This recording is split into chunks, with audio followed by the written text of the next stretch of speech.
Pastor Wery berkata bahwa setiap kita harus mengenal Tuhan. Kenapa sih kita harus mengenal Tuhan? Karena ketika kita mengenal Tuhan, kita akan melihat pribadi Tuhan itu berbeda. Dengan mengenal Tuhan, kita nggak lagi merasa setiap proses Tuhan yang Tuhan berikan dalam setiap hidup kita adalah sebuah ancaman, sebuah pandangan bahwa Tuhan terlalu jahat, ataupun Tuhan tega membuat kita ada di titik ini. No. Tapi ketika kita mengenal Tuhan, Raja segala raja yang hidup buat setiap hidup kita jadi mengerti bahwa semua yang Tuhan rekayasakan itu mendatangkan kebaikan buat setiap hidup kita. Dan di dalam khotbah pastor ini juga dikatakan ketika kita mengenal Tuhan, kita bukan lagi sekedar tahu. Karena ketika kita sekedar tahu, kita nggak akan kemana-mana. Kita nggak akan bisa berjalan jauh ke depan bersama Tuhan. Ketika kita cuman sekedar tahu, maka kita nggak pernah bisa merasakan hati Tuhan secara pribadi. Seperti kita ke presiden. Berapa banyak yang kita mengenal presiden? Apakah kita tahu apa yang dialami presiden saat ini? Apakah kita tahu apa yang presiden sedang rencanakan? I don't think so. That's we call kita tahu presiden. Dan kita bukan mengenal presiden.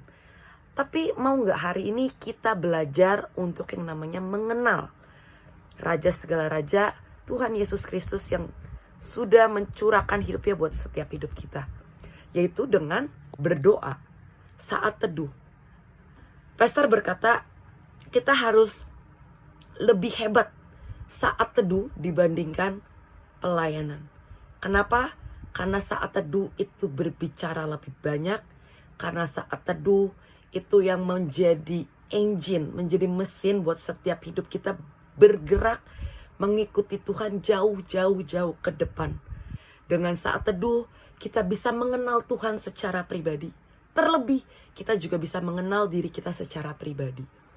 Dan hari ini, mau gak kita itu yang namanya bukan sekedar tahu Tuhan, tapi kita belajar untuk mengenal Tuhan secara pribadi.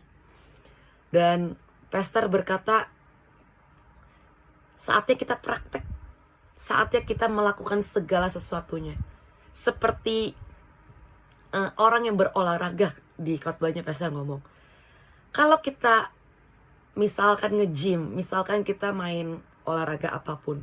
Sebenarnya ya, kalau kita melakukan dengan benar, dengan sekuat tenaga gitu, dengan pengen melakukan dengan terbaik, percaya nggak percaya sebenarnya kita sakit.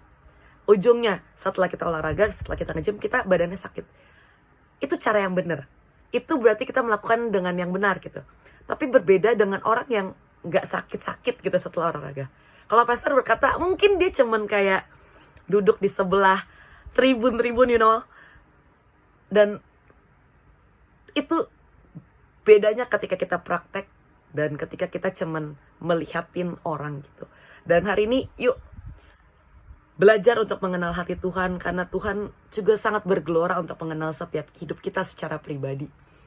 Udah bukan lagi tahu, tapi kita mengenal Tuhan, Raja segala raja kita yang hidup, yang berkuasa atas hidup kita. Karena ujungnya kalau kita mau menyelesaikan pertandingan kita bersama Tuhan sampai garis akhir, yang terpenting adalah kita mengenal hati Tuhan. Itu adalah pondasi ilahi, pondasi yang terbesar yang harus kita punya. Karena kalau gak ada itu, mungkin kita bisa berhenti di tengah jalan. Kita akan lelah karena kita gak tahu tujuan kita ikut Tuhan itu apa. Tapi ketika kita mengenal Tuhan, kita bisa berbicara pribadi lepas pribadi dengan Tuhan.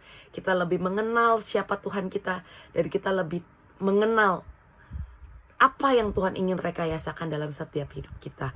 So, itu aja yang aku mau share. Aku percaya buat setiap kita bukan lagi sekedar awang-awang dalam ikut Tuhan, tapi kita benar-benar mengejar untuk mengenal Tuhan Yesus, Raja kita yang hidup, yang rela mati buat setiap hidup kita. Karena ya Tuhan sangat bergelora untuk mengenal hidup kita secara pribadi. Thank you semuanya, God bless you.